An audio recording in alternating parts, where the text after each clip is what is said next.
அன்பிற்கினிய கடவுள் அருள் டிவி நேயர்களுக்கு வணக்கங்கள். நான் உங்கள் டாக்டர் கல்வடங்கம் சத்யநாராயண சர்மா பேசுகிறேன். இன்றைக்கி தமிழ் சித்திரை மாதம் விசுவாவசு புத்தாண்டு பிறக்கின்ற பலன்களை பார்க்கலாம். விசுவாவசு அப்படிங்கிற அந்த வருடமானது 39வது வருடமாக வருகின்றது. பங்குனி மாதம் 30ஆம் தேதி நடு இரவுக்கு பிறகு அதிகாலை, அதாவது சித்திரை மாதம் பிறக்கின்ற வேளையில் மணி 2:22 திங்கட்கிழமை பிறக்கின்றது. சுவாதி நட்சத்திரம், பிரதமை திதி, அதே நேரத்தில் வஜ்ரம் யோகத்திலும் கௌலவம் கரணத்திலும் இந்த புத்தாண்டு விசுவாவசு ஆண்டு பிறக்கின்றது. சுவாதி நட்சத்திரத்தில் பிறக்கின்ற காரணத்தினால் இந்த வருடம் பல வகைகளில் பிரம்மாண்டங்களை சந்திக்கப் போகின்றது.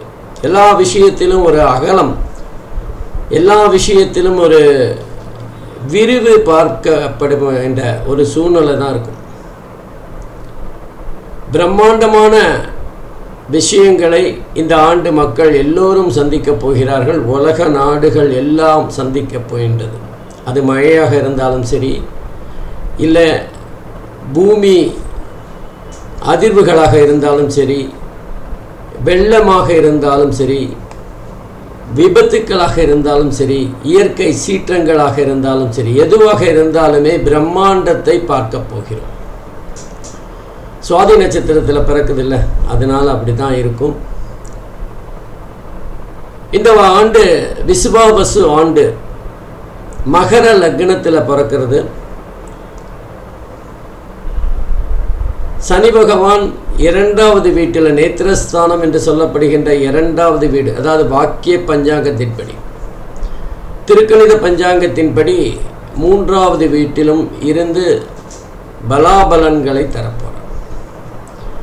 அதே மாதிரி குரு பகவானை பார்த்தா மகர லக்னத்துக்கு 6வது வீட்டில் ருணருத்ர ரோகஸ்தானம் என்று சொல்லப்படுகின்ற இடத்தில் மே மாதம் சஞ்சாரம் செய்ய போகிறார். ஏப்ரல் மாதம், அந்த சித்திரை மாதம் பிறக்கின்ற வேளையில் 4வது வீட்டில் தான் குரு பகவான் இருக்க போகிறார். அதே மாதிரி மகர லக்னத்திற்கு 3வது வீட்டில் ராகு பகவானும், மே மாதத்திற்கு பிறகு 2வது வீட்டிற்கு குடும்பஸ்தானத்துக்கு ராகு பகவான் வரப்போகிறார். அதே போல மகர லக்னத்திற்கு 9வது வீட்டில் சஞ்சாரம் செய்து கொண்டிருந்த கேது பகவான் மே மாதத்திற்கு பிறகு 8வது வீட்டில் அஷ்டமஸ்தானத்தில் சஞ்சாரம் செய்ய போகிறார். ஆகவே இந்த அமைப்பானது எப்படிப்பட்ட பலன்களை உலக நாடுகளுக்கும், குறிப்பாக இந்தியா மற்றும் 12 ராசிகளுக்கும் தரப்போகிறது அப்படிங்கிறத தான் பார்க்க போகிறோம். வாங்க ஒவ்வொரு விஷயமாக பார்க்கலாம். இந்த விசுவாவசு வருஷத்தில் ஆதாயம்னு பார்த்தீங்கன்னா அது 65 பங்கும், விரயம் அப்படின்னு பார்த்தீங்கன்னா 59 பங்கும் இருக்க போகிறது. இது மொத்தத்தில் இந்த நாட்டு சுபிட்சமாக இருக்கின்ற, அல்லது கடந்த முறை இருந்ததை விட நல்ல சிறப்பான ஒரு முன்னேற்றமான அமைப்பில் தான் இருக்கு. ஆகவே இந்த வருடம் உலக நாடுகளும் குறிப்பாக இந்தியாவும் நல்ல முன்னேற்றம் காணும் அப்படின்னு கண்டிப்பாக நம்ம எடுத்துக்கலாம். குறிப்பாக சொல்லணும்னா நீதித்துறை, பங்குச்சந்தை, கலைத்துறை போன்ற விஷயங்கள் வெகுவாக மேன்மை பெறும், வளர்ச்சி பெறும், முன்னேற்றம் பெறும். புதிய புதிய விஷயங்களை அவர்கள் இந்த உலகுக்கு அறிமுகப்படுத்த போகிறார்கள். இந்த வருஷத்துக்கு ராஜான்னு பார்த்தீங்கன்னா சூரியன் தான். நவகிரகத்துக்கும் ராஜா சூரியன் தான். இந்த வருஷத்துக்கும் ராஜா சூரியனாக தான் இருக்க போகிறது. அது மாத்திரம் இல்லாமல் சூரியன் இந்த வருஷம் 4 முக்கியமான துறைகளை தன்னுடைய ஆளுமையில் வைத்துக் கொள்ளப் போகிறார். ஆகவே இந்த வருடம் சட்டமும் நீதித்துறையும் நம்ம நாட்டை மிக மிக வலிமையாக ஆயப்போகிறது அப்படின்னு தான் சொல்லணும். நீதித்துறை தன்னுடைய உண்மையான சுயரூபத்தை காட்டப்போகிறது அப்படின்னு கூட எடுத்துக்கலாம். சட்டத்திற்கு எதிரானவர்கள் யாராக இருந்தாலும் அவர்கள் உடனுக்குடன் தண்டிக்கப்படுவார்கள் அல்லது அவர்கள் இனம் காட்டப்படுவார்கள். குறிப்பாக ராஜாவாக இருக்கிற அந்த சூரியன் மிக முக்கியமாக, அதாவது தலைமை பொறுப்புக்கு எப்படிப்பட்ட குணாதிசயங்கள் இருக்க வேண்டும் அப்படின்னு சொல்லக்கூடியவராக இருப்பார். குறிப்பாக இந்தியாவில் மிகப்பெரிய முன்னேற்றமும் மாற்றமும், உலக அரங்கில் இந்தியாவின் முக்கியத்துவம் வெகுவாக பேசப்படுகின்ற ஒரு சூழ்நிலையை பார்க்கலாம். வட மாநிலங்களில் கொஞ்சம் பொதுவாக வெள்ளப்பெருக்கு அதிகமாக இருக்கும். அதே மாதிரி தெற்கு பகுதியில் மிதமான மழை இருந்தாலும் சில பகுதிகளில் இயற்கையின் சீற்றத்தை காண முடியும். எவ்வளவு விஞ்ஞான முன்னேற்றங்கள் இருந்தாலும் அந்த இயற்கையின் சீற்றத்தை எதிர்கொள்வது என்பது மிக மிக சிரமமானது என்பதை மீண்டும் புரிந்து கொள்ளுகின்ற ஒரு தன்மை இருக்கும். புதிய புதிய வேகமான ரயில் போக்குவரத்துகள், விமான போக்குவரத்துகள் இதெல்லாம் அறிமுகப்படுத்தப்படும். ஆனாலும் மிகப்பெரிய 2 விபத்துக்களை இந்த காலகட்டத்தில் சந்திக்க போகிறோம். இந்த நேரத்தில் விஸ்வாவசு வருஷத்தில் மகர லக்னத்திற்கு அஷ்டமாதிபதி என்று சொல்லப்படுகின்ற சூரிய பகவான் சுகஸ்தானத்தில் சஞ்சாரிப்பதால் மக்களுக்கு ஏதாவது ஒரு வகையில் ஆரோக்கிய குறைபாடுகளை தரத்தான் போகிறார். மக்கள் நிம்மதியாக சுகமாக சந்தோஷமாக வாழ்வதில் ஒரு தயக்கம் இருக்கும், ஒரு தடை இருக்கும். கொரோனாவுக்கு கசின் பிரதர் போல புதிய ஒரு தொற்று இந்த வருடமும் மக்களை பீதியடைய செய்ய போகிறது. ஆனால் என்ன, டாக்டர்கள் கொரோனாவையே சந்தித்தவர்கள் இந்த தொற்றை இடது கையால் வெளியேற்றி விடுவார்கள். பெரிய பாதிப்பெல்லாம் இல்லைன்னாலும் மக்கள் பதற்றம் அடைகின்ற ஒரு சூழ்நிலையை தான் பார்க்க போகிறோம். இந்த விஸ்வாவசு வருஷத்தில் உற்பத்தி அதிகமாக இருந்தாலும் மக்கள் விலைவாசி உயர்வால் சற்று சலனம் அடைகின்ற சூழ்நிலையை பார்க்கலாம். பொதுவாக இந்த நேரத்தில் வளர்ச்சி என்பது அங்கொன்றும் இங்கொன்றுமாக இருந்தாலும் தனிநபர் வருமானம் என்பது மிக அதிகமாக இருக்கின்ற ஒரு சூழ்நிலையை பார்க்கலாம். சரி, தனிநபர் வருமானம் அதிகமாகிடுச்சேன்னு சந்தோஷப்பட முடியும்னா அதுவும் முடியாது. ஏன்னா விலைவாசிக்கு தான் அது போய் சேரும். மக்களுக்கு அந்த அதிகப்படியான வருமானம் என்பது எந்த வகையிலும் சேமிப்பாக மாறாது. வரியாகவோ அல்லது விலைவாசி உயர்வாகவோ அது கபலீகரம் செய்யப்படும். ஆகவே இந்த வருடமும் மக்கள் பணத்தை துரத்துகின்ற ஒரு சூழ்நிலையை தான் பார்க்கலாம். பொதுவாக இந்த விஸ்வாவசு வருஷத்தில் சூரிய பகவான் ராஜாவாகவும் மந்திரியாக சந்திரனும் இருக்க போகிறார்கள். குறிப்பாக 4 பதவிகளை சூரியனே பார்க்க போகிறார்.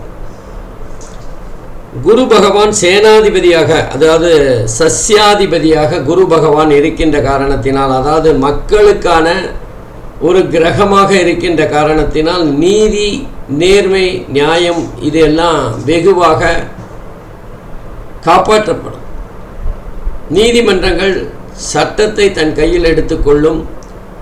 தப்பு செய்யறதுக்கு மக்களும் பயப்படுகின்ற ஒரு சூழ்நிலை ஏற்படும். ஜெர்மன் நாட்டுக்கும் இந்தியாவுக்குமான நெருக்கம் அதிகரிக்கும். இந்தியர்கள் பலர் ஜெர்மன் நாட்டிற்கு வேலைக்காக செல்லப்படுவார்கள். அதே நேரத்தில் ஜெர்மன் நாடும் பல தங்களுடைய நிறுவனங்களை பல விதங்களில் இந்தியாவில் நிறுவுவதற்கான முயற்சிகளை மேற்கொள்வார்கள். இந்தியா மற்றும் ஜெர்மன் இருவருக்குமான புரிதல் மிக சிறப்பாக இருக்கும். ஒருவருக்கொருவர் தங்களுடைய வர்த்தகங்களை மேம்படுத்தி கொள்ளுகின்ற முயற்சியாக இது இருக்கும். இந்த விஸ்வாவசு ஆண்டில் 2 சந்திர கிரகணங்கள் இந்தியாவில் தெரிகின்ற வகையில் இருக்கும். முதல் சந்திர கிரகணம் என்பது செப்டம்பர் மாதம் 7ஆம் தேதி 2025 இரண்டாவது சந்திர கிரகணம் மார்ச் மாதம் 3ஆம் தேதி 2026 வர இருக்கின்றது. இந்த 2 சந்திர கிரகணங்களும் இந்தியாவில் தெரிகிற மாதிரி தான் இருக்கும். பொதுவாக இந்த விஸ்வாவசு ஆண்டில் மத்திய மாநில அரசு புதிய வரி சலுகைகளை மக்களுக்காக தரும். இந்த காலகட்டத்தில் ஏற்றுமதி இறக்குமதி பாதிப்படையும். பொதுவாக பெண்கள் மேன்மை பெறுகின்ற ஒரு ஆண்டாக விஸ்வாவசு ஆண்டு இருக்கும். சில புதிய விளையாட்டுகளில் இந்தியா சாதனை புரிகின்ற தன்மையை பார்க்கலாம். உலக நாடுகளில் முதன்மை பெறுகின்ற தன்மையும் இருக்கும். மழை, ஏராளமான மழை இருக்கும். கடந்த ஆண்டை விட 2 மடங்கு அதிகமாக மழை பெய்கின்ற ஒரு விஷயத்தை பார்க்கலாம். அளவுக்கு மிஞ்சினால் அமிர்தமும் நஞ்சுன்னு சொல்லுவாங்களே, அந்த மாதிரி அதிகப்படியான மழை பெய்தாலும் அதில் பாதிக்கு மேல் சமுத்திரத்தில் கலக்கின்ற காரணத்தினால் மக்கள் அதன் மூலமாக பயனடைவது என்பது குறைவாகத்தான் இருக்கும். மது, போதை வஸ்துக்கள் பெரிய அளவில் பிரச்சனை தருகின்ற ஆண்டாக இருக்கும். ஒரு பக்கம் வெள்ளம் இருந்தாலும் இன்னொரு பக்கம் குடிநீர் பிரச்சனை இருக்கின்ற தன்மையும் பார்க்கலாம். ஏற்கனவே சொன்ன மாதிரி புதிய விஷக்கிருமி ஒன்று உருவாகி அது மக்களை பீதியடைய செய்யும். அரசியல் பெரும் தலைகள் சிலர் வம்பு வழக்குகளில் சிக்கி சில நாட்கள் பத்திரிகைகளின் தலைப்புச் செய்தியாக ஆவார்கள். யாருமே எதிர்பாராத வகையில் அரசியல் எதிரிகள் என்று சொல்லப்படுகின்ற 2 கட்சிகள் ஒன்றோடொன்று உறவாடுகின்ற தன்மையை பார்க்கலாம். அரசியல் குழப்பம் என்பது இந்தியா முழுவதும் இருக்கும். அங்கங்கே சில சிக்கல்களை தந்தாலும் ஒரு மாற்றத்திற்கான அறிகுறி தென்படுகின்ற வகையில் இருக்கும். வாக்கியப்படி பார்த்தோமேயானால் இந்த விஸ்வாவசு ஆண்டில் சனி பயிற்சி, குரு பயிற்சி, ராகு கேது பயிற்சி 3 பயிற்சிகளும் நடைபெற இருக்கின்றது. வருகின்ற மே மாதம் குரு ராகு கேது பயிற்சியும், 2026 6ஆம் தேதி மார்ச் மாதம் சனி பயிற்சியும் நடைபெற இருக்கின்றது. திருக்கணிதப்படி பார்த்தீங்கன்னா மார்ச் மாதம் 2025 பயிற்சியாகி மீன ராசியில் சஞ்சாரம் செய்கின்றார். ஆகவே இந்த அமைப்புகள் எப்படி 12 ராசிகளுக்கும் பலன் தரப்போகிறதுங்கிறத பார்க்கலாம். அதுக்கு முன்னாடி இயற்கையின் சீற்றத்தினால் ஜப்பான், சீனா, தென் அமெரிக்கா, ஏற்கனவே மியான்மார் பாதிக்கப்பட்டதை போல இயற்கை சீற்றங்களால் பாதிக்கப்படும். அது வெள்ளமாக இருக்கலாம், விபத்தாக இருக்கலாம், பூமி நடுக்கமாக இருக்கலாம், ஏதோ ஒன்று. மனித சக்தியை மீறிய இயற்கையின் சீற்றத்தை சில நாடுகள் சந்திக்க போகின்றது. பொதுவாக இந்தியாவுக்கு அந்த மாதிரி பாதிப்புகள் இல்லைன்னாலும் இந்தியாவின் வட மாநிலங்களில் சில வெள்ளப்பெருக்குகளையும் சில வருத்தப்பட வேண்டிய விபத்துக்களையும் பார்ப்போம். ஆகவே இயற்கை சீற்றத்தினால் சில மனித உயிர்களை பலி கொடுக்க வேண்டிய ஆண்டாகவும் இது அமையும். பொதுவாக நம்ம பார்த்தோன்னா அது ஆதாயம் அதிகமாக இருக்கிற ஒரு ஆண்டாக இருந்தாலும், மக்களிடம் பணம் கையில் அதிகமாக புரண்டாலும் சேமிப்பு என்பது மிக குறைவாகத்தான் இருக்கும். அதனால் அரசாங்கம் பெரிய அளவில் பயன்பட்டாலும் மக்களுக்கான பயன்பாடு என்பது ஓரளவிற்கு முன்னேற்றத்தை தரும். சரி, 12 ராசிக்கும் பலாபலன்களை பார்க்கலாம். அன்பிற்கினிய மகர ராசி அன்பர்களே, இந்த விஸ்வாவசு புத்தாண்டு, தமிழ் புத்தாண்டு மகர ராசி அன்பர்களுக்கு எப்படி இருக்க போகிறது அப்படின்னு பார்க்கலாம். மகர லக்னத்திலே தான் அந்த புத்தாண்டு பிறக்கிறது. அதுவே ஒரு விசேஷம்தான். அது மகர ராசிக்கு கிடைத்த ஒரு சிறப்பாக கூட இருக்கலாம். சொல்லப்போனால் மகர ராசியை பொறுத்தவரை லாபம் 8, அதே நேரத்தில் விரயம் அப்படிங்கிறது 4ஆக இருக்கும். மகர ராசியில் 3 நட்சத்திரங்கள் இருக்கு. உத்திராடம், திருவோணம், அவிட்டம். அதில் உத்திராடம் நல்ல அருமையான லாபமாக இருக்கின்ற ஒரு தன்மையை பார்க்கலாம். முதல் 4 மாதம் 7 மடங்கு லாபத்தையும், அதே அடுத்த 4 மாதம் 2 மடங்காகவும், கடைசி மாதம் கொஞ்சம் பணத்தை துரத்துகின்ற ஒரு சூழ்நிலையும் இருக்கும். திருவோணத்தை பொறுத்தவரை அவர்களுக்கு முதல் 4 மாதம் சுமாராக இருக்கும். அதுக்கு அடுத்த 4 மாதம் அதுக்கும் சுமாராக இருக்கும். கடைசி 4 மாதம் அவர்கள் சமாளித்து எழுந்து விட்ட பணத்தை பிடித்து விடுவார்கள். வரவேண்டிய பணம் கையில் வரும். அவிட்டத்தை பொறுத்தவரை சிறப்பாக இருக்குது அப்படின்னு தான் சொல்லலாம். முதல் 4 மாதம் ரொம்ப ரொம்ப அருமையாக இருக்கும். நடுவில் இருக்கிற 4 மாதம் சுமாராக இருந்தாலும் கடைசி 4 மாதத்தில் அவர்கள் மீண்டும் நிமிரக்கூடிய வாய்ப்புகள் இருக்கும். பணம் எந்த விதத்திலும் பாதிப்பில்லாத ஒரு சூழ்நிலையைத்தான் அவிட்டம் நட்சத்திரக்காரர்கள் பெறப்போகிறார்கள். அப்போ மகர ராசி அன்பர்களுக்கு அவங்களோட ஜாதகத்தில் அந்த 2வது இடத்துல ராகு பகவான் சஞ்சாரம் செய்கிறார். தனஸ்தானம், குடும்பஸ்தானம், வாக்குஸ்தானம். ராகு பகவானை பொறுத்தவரை அந்த இடத்துல மனம் சம்பந்தப்பட்ட சில உளைச்சல்களை தருவார், சங்கடங்களை ஏற்படுத்துவார், மனசு சார்ந்த பிரச்சனைகளை ஏற்படுத்தக்கூடியவராக இருப்பார். அதே சமயத்தில் படிக்கின்ற மாணவர்களுக்கு ஏதாவது கவன சிதைவுகள் ஏற்படும். வாங்குகிற மார்க்கில் கொஞ்சம் மதிப்பெண்கள் குறையக்கூடிய வாய்ப்புகள் இருக்குது. புத்திரர்கள் விஷயத்தில் ஏதாவது ஒரு கவலை தருகின்ற அல்லது அவர்களுக்கு நம்முடைய உதவிகளை செய்கின்ற ஒரு சூழ்நிலை ஏற்படும். அதுக்கு ஈடுகட்டுற மாதிரி 3வது வீட்டில் சனி பகவான் இருக்கார். ஆனால் ராகு பகவான் 2வது வீட்டில் இருந்தாலும் சனிக்கு மிகப்பெரிய கெடுதல்களை செய்ய மாட்டார். சனியோட வீட்டில் இருக்கிறதுனால ஒரு ஓரளவிற்கு அவர் நல்ல பலன்களை தந்து விடுவார். எதிர்பாராத அதிர்ஷ்டங்களை அப்பப்போ தருவார். ராகுவை போல் கொடுப்பாரும் இல்லை, ராகுவை போல் கெடுப்பாரும் இல்லைன்னு சொல்லுவாங்க. அப்போது ராகு தருகின்ற அந்த பிரம்மாண்டம் சில சமயங்களில் வாய்க்கிழியே பேசுவாங்க மகர ராசிக்காரர்கள். பண வரவும் அதிகமாக இருக்கும். அதே நேரத்தில் அந்த பண வரவுக்கான செலவுகளும் அதிகமாக இருக்கிற ஒரு சூழ்நிலையை பார்க்கலாம். குடும்பத்தில் தேவையில்லாத செலவுகள், ஆடம்பர செலவுகள் அதிகமான ஒரு சூழ்நிலை இருக்கும். அந்த 3வது வீட்டில் சனி பகவான் ஓரளவுக்கு இதெல்லாம் காம்பன்சேட் பண்ணிடுவார். அதுவும் குறிப்பாக விவசாயம் சார்ந்த, நிலம் சார்ந்த தொழில் செய்கின்றவர்களுக்கு ரொம்ப அற்புதமாக இருக்கும் இந்த காலகட்டம்.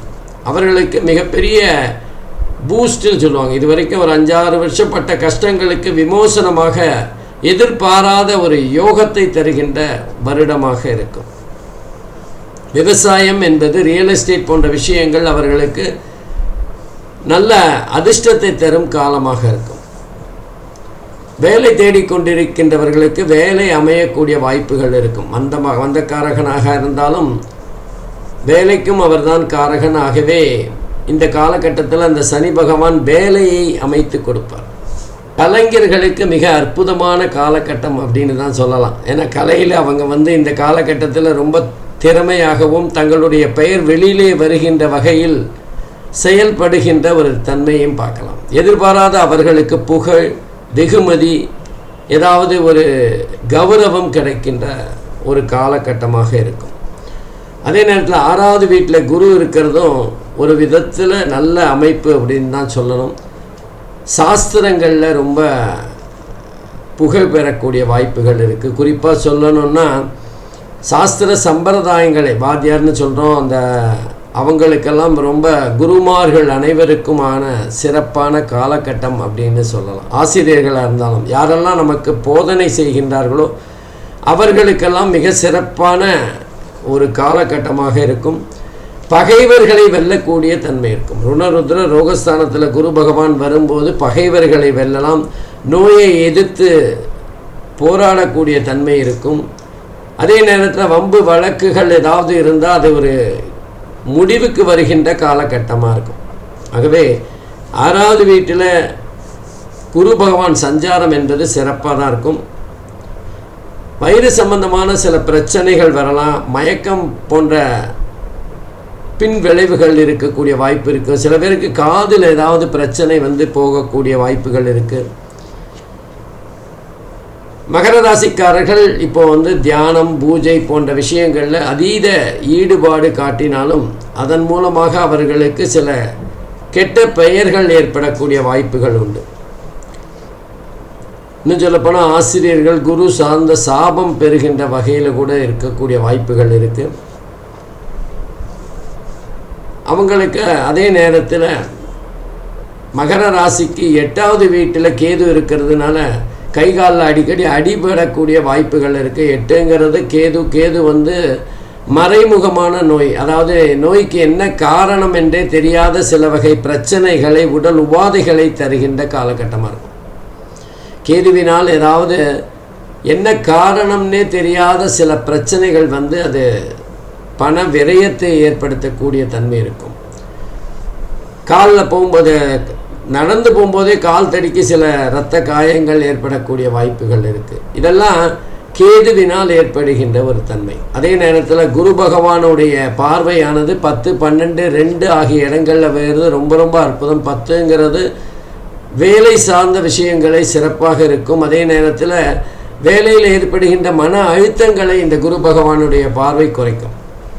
12ங்கிறது விரயஸ்தானம், அயன சயன சுகஸ்தானம், தூக்கத்தை பற்றி சொல்லுகின்ற இடம், அலைச்சலை பற்றி சொல்லுகின்ற இடம். அதெல்லாம் குரு பகவானுடைய பார்வை கிடைப்பதால் மிகப்பெரிய அளவில் அதெல்லாம் நிவர்த்தி செய்யப்படும்.